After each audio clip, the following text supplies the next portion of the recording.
ನಮಸ್ತೆ ಗೆಳೆಯರೇ, ಯೂಟ್ಯೂಬ್ ವೀಕ್ಷಕರಿಗೆಲ್ಲರಿಗೂ ಧನ್ಯವಾದಗಳು.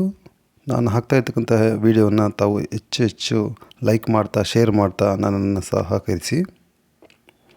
ನಾಗಮಲೆಯ ಒಂದು ಚಾರಣವನ್ನು ನಾನು ನಿಮ್ಮ ಜೊತೆ ಈ ಒಂದು ವಿಡಿಯೋ ಮೂಲಕ ಹಂಚ್ಕೊಳ್ತಾ ಇದ್ದೀನಿ. ತಾವು ಹೆಚ್ಚು ಪ್ರೋತ್ಸಾಹಿಸಿ. ಕೊಳ್ಳೇಗಾಲದಿಂದ ನಾವು ಒಂದು 8-10 ಜನರ ಒಂದು ತಂಡ ನಾಗಮಲೆಗೆ ಚಾರಣ ಹೊರಟ್ವಿ. ಇದು ತಾಳಬೆಟ್ಟದ ಒಂದು ದೃಶ್ಯ. ಇಲ್ಲಿ ಇಡ್ಲಿ ಚೆನ್ನಾಗಿರುತ್ತೆ. ಇಡ್ಲಿ ತಿನ್ಕೊಂಡು ಬಂದವರು ಇಲ್ಲಿ ಒಂದು ಇಡ್ಲಿಯನ್ನು ಸವಿಯಬಹುದು. ಬೆಟ್ಟದಲ್ಲಿ ದೇವರ ಒಂದು ದರ್ಶನವನ್ನು ಮಾಡಿಕೊಂಡು ನಾಗಮಲೆಯ ಒಂದು ಪ್ರವಾಸವನ್ನು ಚಾರಣವನ್ನು ಕೈಗೊಂಡ್ವಿ.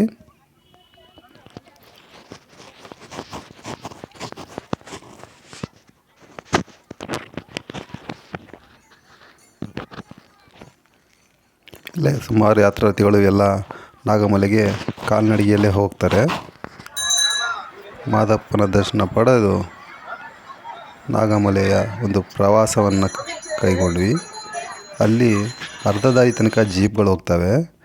ಆ ಜೀಪ್ಗಳಲ್ಲಿ ಫರ್ ಹೆಡ್ 70 ರೂಪೀಸ್ ಇಸ್ಕೋತಾರೆ. ಅವ್ರು 70 ರೂಪೀಸ್ ಅದು ಜಾಸ್ತಿ ಅಂತಲೇ ಅನಿಸಲ್ಲ. ಅವ್ರಿಗೆ 100 ರೂಪಾಯಿ ಕೇಳಿದ್ರೂ ಕೊಡ್ಬೋದು ಅಂತ ಒಂದು ಅದ್ಭುತವಾದಂತಹ ಒಂದು ರೈಡಿಂಗ್ ಅದು. ಯಾಕೆಂದರೆ ಆ ಒಂದು ಕ್ಲಿಷ್ಟಕರವಾದಂಥ ರಸ್ತೆಗಳಲ್ಲಿ ಒಂದು ರೀತಿ ರೋಮಾಂಚನಕಾರಿ ಸಾಹಸಮಯವಾದಂತಹ ಒಂದು ಪ್ರಯಾಣ ಅದಾಗಿರುತ್ತೆ. ಒಂದು ವೆಹಿಕಲಲ್ಲಿ 10-12 ಜನರನ್ನು ಕೂರಿಸ್ಕೊತಾರೆ. ಆ ದುರ್ಗಮವಾದ ರಸ್ತೆಗಳಲ್ಲಿ ಒಂದು ಪ್ರಯಾಣ ಮಾಡೋದೇ ಒಂದು ಸಾಹಸ. ನಾವು ಒಮ್ಮೆ ಆದರೂ ಆ ಪ್ರಯಾಣವನ್ನು ಅನುಭವಿಸ್ಬೇಕು. ಯಾಕೆಂದರೆ ಅದು ಆ ಒಂದು ಬಂಡೆಗಳ ಮೇಲೆಲ್ಲ ಹತ್ಸ್ಕೊಂಡು ಹಳ್ಳ ದಿಣ್ಣೆಗಳಲ್ಲೆಲ್ಲ ಇಳಿಸ್ಕೊಂಡು ಆ ರಸ್ತೆಗಳು ಹೇಗಿರ್ತವೆ ಅಂದರೆ ನಾವು ಊಹಿಸ್ಲಿಕ್ಕೂ ಸಾಧ್ಯ ಇಲ್ಲ. ಈ ರಸ್ತೆಯಲ್ಲಿ ಈ ವೆಹಿಕಲ್ ಹೋಗುತ್ತಾ ಅಂತ. ಅಷ್ಟು ಅದ್ಭುತವಾದಂತಹ ಒಂದು ರೈಡಿಂಗ್ ಅದು. ರೋಮಾಂಚನಕಾರಿಯಾಗಿರುತ್ತೆ. ನೋಡಿ ರಸ್ತೆಗಳೆಲ್ಲ ಹೇಗಿದ್ದಾವೆ ಅಂತ. ಎಲ್ಲ ಜೀಪ್ಗಳಿರ್ತವೆ. ನಾವು ಗೆಸ್ಸೇ ಮಾಡೋಕ್ಕಾಗಲ್ಲ.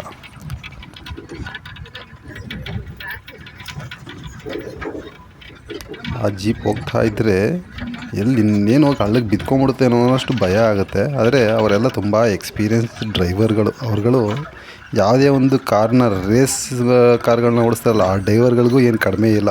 ಅವ್ರುಗಳು ಓಡಿಸೋದು ನೋಡಿದ್ರೇ ತುಂಬ ಆಶ್ಚರ್ಯ ಆಗುತ್ತೆ. ನೋಡಿ ಈ ರಸ್ತೆ ಹೇಗಿದೆ, ಎಷ್ಟು ಕಿರಿದಾಗಿದೆ, ಎಷ್ಟು ಡೌನ್ ಇದೆ. ಅವರೆಲ್ಲ ಇಸ್ಕೊಂಡು ಹೋಗ್ತಾ ಇರ್ತಾರೆ. ಅಂದರೆ ಪ್ರಕೃತಿನೂ ಅಷ್ಟೇ ತುಂಬ ಚೆನ್ನಾಗಿರುತ್ತೆ. ಇಲ್ಲಿ ಅಕ್ಕಪಕ್ಕ ಇರ್ತಕ್ಕಂತಹ ಗಿಡ ಮರಗಳನ್ನು, ಬೆಟ್ಟ ಗುಡ್ಡಗಳನ್ನು ನೋಡ್ಕೊಂಡು ಹೋಗೋದೇ ಒಂದು ರೀತಿಯಾದಂತಹ ನಮಗೆ ಹೊಸ ಅನುಭವವನ್ನು ನೀಡುತ್ತೆ.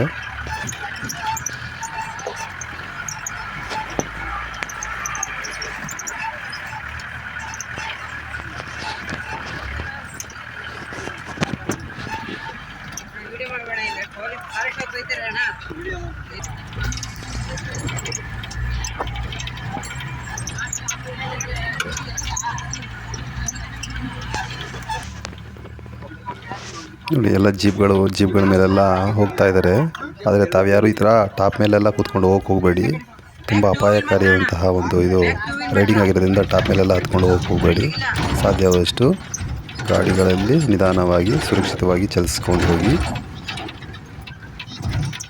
ಏನಂದರೆ ಈ ವಾತಾವರಣ ಒಂದು ಕಾಡಿನಲ್ಲಿರ್ತಕ್ಕಂತಹದ್ದನ್ನು ನಾವು ಆ ಒಂದು ದೃಶ್ಯಗಳನ್ನು ನೋಡಿಕೊಂಡು ಸವಿತಾ ಎಂಜಾಯ್ ಮಾಡ್ಕೊಂಡು ಹೋಗಬೇಕು. ಪ್ರಯಾಣವೂ ಅಷ್ಟೇ. ನಾವು ಆ ಚಾರಣ ಏನು ಹೊರಟಿದ್ದೀವಿ ಅದ್ಭುತವಾಗಿರ್ತವೆ. ನೋಡಿ ಇವರೆಲ್ಲ ನಮ್ಮ ಸಹೋದರರೆಲ್ಲರೂ ನಡ್ಕೊಂಡು ಹೋಗ್ತಾ ಇದ್ದೀವಿ. ಪ್ರಯಾಣದಲ್ಲಿ ನಮ್ಮ ಜೊತೆ ಬಂದಂಥವರೆಲ್ಲ ಹೋಗ್ತಾ ಇದ್ದಾರೆ. ಇಲ್ಲೇನಂದರೆ ಅಲ್ಲಲ್ಲಿ ಮರಗಳ ನೆರಳಿನಲ್ಲಿ ಕೂತ್ಕೊಂಡು ರೆಸ್ಟ್ ತೊಗೊಳ್ತಾ ಇಲ್ಲಿ ಪ್ರಯಾಣಿಕರಿಗೆ ಸವಿಯಾದ ನಿಂಬೆಹಣ್ಣಿನ ಪಾನಕ ಹಾಗೂ ನೀರಿನ ಮಜ್ಜಿಗೆ ಅಲ್ಲಲ್ಲಿ ಮಾರ್ತಾ ಇರ್ತಾರೆ. ಅದನ್ನು ಕುಡ್ಕೊಂಡು ನಮ್ಮ ಎನರ್ಜಿನ ಇನ್ನೂ ಸ್ವಲ್ಪ ಬೂಸ್ಟ್ ಮಾಡಿಕೊಂಡು ಪ್ರಯಾಣನ ಸಾಗಿಸ್ತಾ ಇರ್ತೀವಿ. ನೋಡಿ ಆ ಬೆಟ್ಟಗಳು ನೋಡೋದಕ್ಕೇ ಅದ್ಭುತ.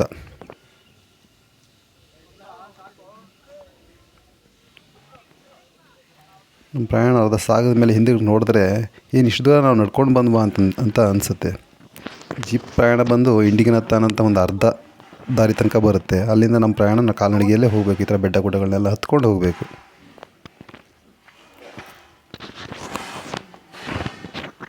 ನೋಡಿ, ಆ ಬಿಸಿಲಿನ ತಾಪಕ್ಕೆ ಆ ಕೋತಿ ಆ ಹುಡುಗಿ ಕೈಯಲ್ಲಿ ಹೇಗೆ ನೀರು ಕುಡಿತಾ ಇದೆ. ಪ್ರಕೃತಿ ಜೊತೆ ಹಾಗೂ ಪ್ರಾಣಿಗಳ ಜೊತೆ ನಾವು ಯಾವಾಗಲೂ ಸಹ ಇದೇ ರೀತಿಯ ಅವಿನಾಭಾವ ಸಂಬಂಧವನ್ನು ಹೊಂದಿರಬೇಕು. ಪ್ರಕೃತಿ ಇಲ್ಲಾಂದರೆ ನಾವೇ ಇಲ್ಲ.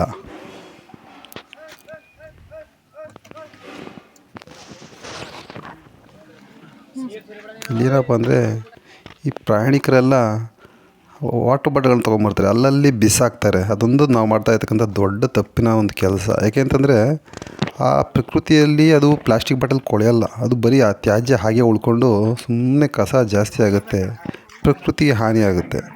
ಪ್ರಕೃತಿಯನ್ನು ಉಳಿಸ್ಕೊಂಡ್ರೇ ನಾವು ಹಾಗಾಗಿರೋದ್ರಿಂದ ಪ್ರಕೃತಿಯನ್ನು ನಾವು ಹೇಗಿದೆ ಹಾಗೆ ಸಂರಕ್ಷಿಸ್ಕೊಂಡು ಹೋಗಬೇಕು. ಅದರಿಂದ ತಾವು ಆದಷ್ಟು ಪ್ಲಾಸ್ಟಿಕ್ ಬಾಟ್ಲ್ಗಳನ್ನ ತೊಗೊಂಡೆ ಮತ್ತೆ ವಾಪಸ್ ತೊಗೊಂಬರೋದಕ್ಕೆ ಟ್ರೈ ಮಾಡಿ. ಆದಷ್ಟು ಅಲ್ಲಿ ಬಿಸಾಕೋಕ್ಕೆ ಹೋಗಬೇಡಿ, ಡಸ್ಟ್ಬಿನ್ಗಳನ್ನ ಯೂಸ್ ಮಾಡ್ಕೊಳ್ಳಿ.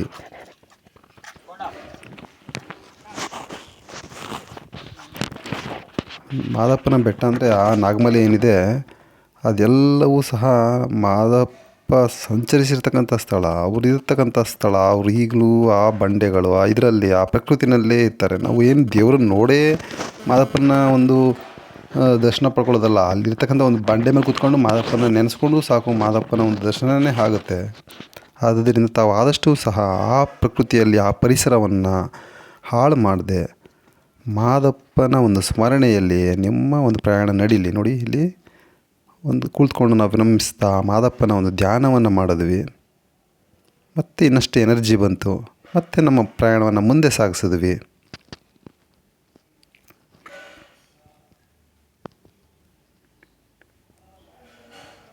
ಇಲ್ಲಿ ಕುಳಿತು 10 ನಿಮಿಷ ಮಾದಪ್ಪನ ಧ್ಯಾನವನ್ನು ಮಾಡಿದ್ವಿ. ನೋಡಿ, ಇದು ನಾಗಮಲೆ ಬೆಟ್ಟದ ಒಂದು ಪೀಕ್. ಅಲ್ಲಿಗೆ ಹೋಗ್ಬೇಕಾದ್ರೆ ಹೀಗಿರುತ್ತೆ, ಹತ್ಕೊಂಡು ಹೋಗಬೇಕು. ಈಗ ಹತ್ಕೊಂಡು ಮುಂದೆ ಹೋಗ್ತಾ ಹೋಗ್ತಾ ನೋಡಿ, ಅಲ್ಲಿ ಜ್ಯೂಸ್ ಮಾರ್ತಾಯಿದ್ದಾರೆ. ಬಂಡೆಗಳು ನೋಡಿ ಹೇಗಿದ್ದಾವೆ. ಬೆಟ್ಟ ಇದೆಯಲ್ಲ, ಇದು ಕೊನೆಯ ಬೆಟ್ಟ. ನಾಗಮಲೆಯ ಏನು ದೇವರು ಇದೆಯಲ್ಲ, ಆ ಬೆಟ್ಟದ ತಳಭಾಗದಲ್ಲಿ ಅಲ್ಲಲ್ಲಿ ಅಂಗಡಿಗಳನ್ನು ಹಾಕ್ಕೊಂಡಿದ್ದಾರೆ. ಇಲ್ಲಿ ಬಂದು ನಿಮಗೆ ಜ್ಯೂಸು, ವಾಟರ್ ಕ್ಯಾನು, ನೀರು ಮಜ್ಜಿಗೆ, ಹಿರಳಿಕಾಯಿ ಜ್ಯೂಸು ಇದೆಲ್ಲ ಸಿಗ್ತವೆ. ಹಾಗೆ ಇಲ್ಲಿ ಕೆಲವು ತಿಂಡಿಗಳು ಅದು ಇದು ಸಿಗ್ತವೆ. ಅದನ್ನ ತಿಂದ್ಕೊಂಡು ಸ್ವಲ್ಪ ವಿಶ್ರಾಂತಿಯನ್ನು ಪಡ್ಕೊಂಡು ಈ ಹಗ್ಗದ ಮಂಚಗಳನ್ನು ಹಾಕಿರ್ತಾರೆ. ಯಾತ್ರಾರ್ಥಿಗಳಿಗೆ ದಂಡಿರ್ತಾರಲ್ಲ, ಆರಾಮಾಗಿ ರೆಸ್ಟ್ ಮಾಡಿಕೊಂಡು ಇಲ್ಲಿಂದ ಮತ್ತೆ ನಮ್ಮ ಪ್ರಯಾಣ ಮುಂದುವರಿಸ್ತಾ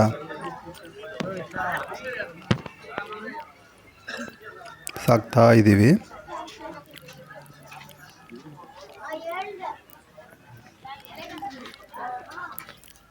ಪೂಜಾ ಸಾಮಗ್ರಿಗಳನ್ನು ತಗೊಂಡು ಇಲ್ಲಿ ಮಾದಪ್ಪನ ಒಂದು ಪಾದಗಳಿದ್ದಾವೆ, ಅದಕ್ಕೆ ನಮಿಸ್ತಾ ಹಾಗೆ ಈ ಬೆಟ್ಟವನ್ನು ಹತ್ತೋದಕ್ಕೆ ಪ್ರಾರಂಭ ಮಾಡ್ತೀವಿ. ಇದು ಫೈನಲ್ ಬೆಟ್ಟ ನಾಗಮಲೆ. ಇದು ಇಲ್ಲಿ ಬಂದು ಪಾದರಕ್ಷೆಗಳನ್ನು ಬಿಟ್ಟು ಬರಿಗಾಲಲ್ಲೇ ಹತ್ತೀವಿ.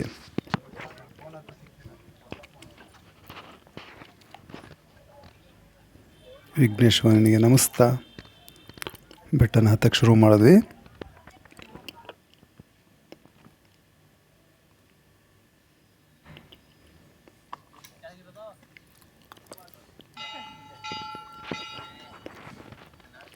ಬೆಟ್ಟ ಏರ್ತಾ ನೋಡಿ, ಆ ಗಂಟೆಯ ನಾದ ಇಲ್ಲಿಗೆ ಕೇಳಿಸುತ್ತಾ ಇರುತ್ತೆ.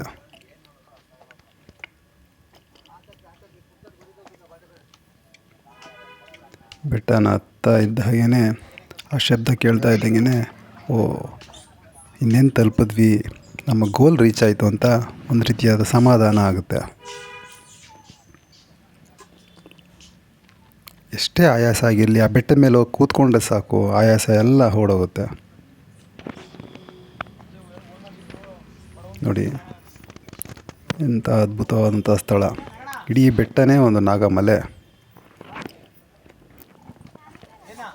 ಅಲ್ಲಿ ಎದುರಿಗೆ ಕಾಣ್ತಾ ಇರ್ತಕ್ಕಂತಹ ಬೃಹದಾಕಾರದ ಬಂಡೆ ಏನಿದೆ ಅದೇ ಲಿಂಗರೂಪಿಯಾಗಿದೆ. ಅದರ ಹಿಂದೆ ಹಾವಿನ ಒಂದು ಹೆಡೆಯ ರೂಪದಲ್ಲಿ ಅದು ಪ್ರಾಕೃತಿಕವಾಗಿ ಮೂಡಿರತಕ್ಕಂಥದ್ದು, ಉದ್ಭವವಾಗಿರ್ತಕ್ಕಂತಹದ್ದು. ಅದು ವರ್ಷದಿಂದ ವರ್ಷಕ್ಕೆ ಬೆಳೀತಾನೇ ಇರುತ್ತೆ.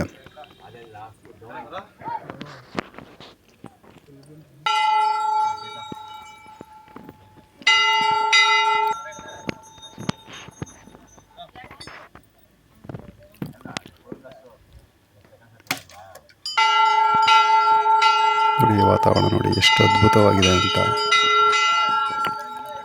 ಅಲ್ಲಿ ಕಾಣಿಸ್ತಾ ಇದೆಯಲ್ಲ ಅದೇ ದೇವರ ಅಲ್ಲೊಂದು ಉತ್ಸವ ಮೂರ್ತಿ ಹಾಗೂ ಒಂದು ಲಿಂಗವನ್ನು ಇಟ್ಟಿದ್ದಾರೆ.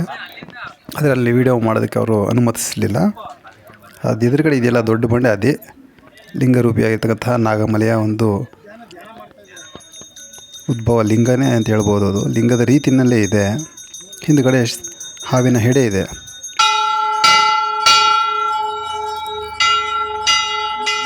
ಇಲ್ಲಿ ಒಂದು ಪೂಜೆಯನ್ನು ಮಾಡಿ ಪ್ರಸಾದಗಳನ್ನು ಹಂಚ್ತಾ ಇರ್ತಾರೆ. ಇಲ್ಲಿ ಪೂಜೆಯನ್ನು ನೆರವೇರಿಸ್ತಕ್ಕಂಥವರು ನಡೆಸಿಕೊಡ್ತಕ್ಕಂಥವರು ತಮ್ಮಡಪ್ಪ ಅಂತ ಇರ್ತಾರೆ. ಅವರು ಇಲ್ಲಿ ಯಾತ್ರಾರ್ಥಿಗಳಿಗೆ ದಾಸೋಹವನ್ನು ನಡೆಸ್ತಾರೆ.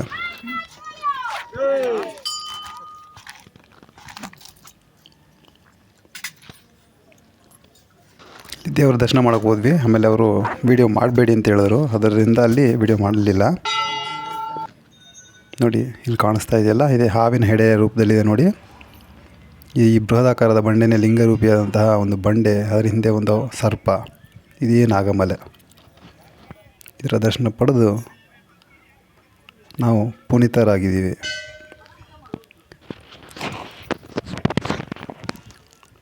ನೋಡಿ ಇದರಲ್ಲಿ ವಿಡಿಯೋದಲ್ಲಿ ಅದ್ಭುತವಾಗಿ ಇಲ್ಲಿಗೆ ನಮ್ಮ ನಾಗಮಲೆಯ ಚಾರಣ ಮುಕ್ತಾಯವಾಗಿದೆ. ಧನ್ಯವಾದಗಳು.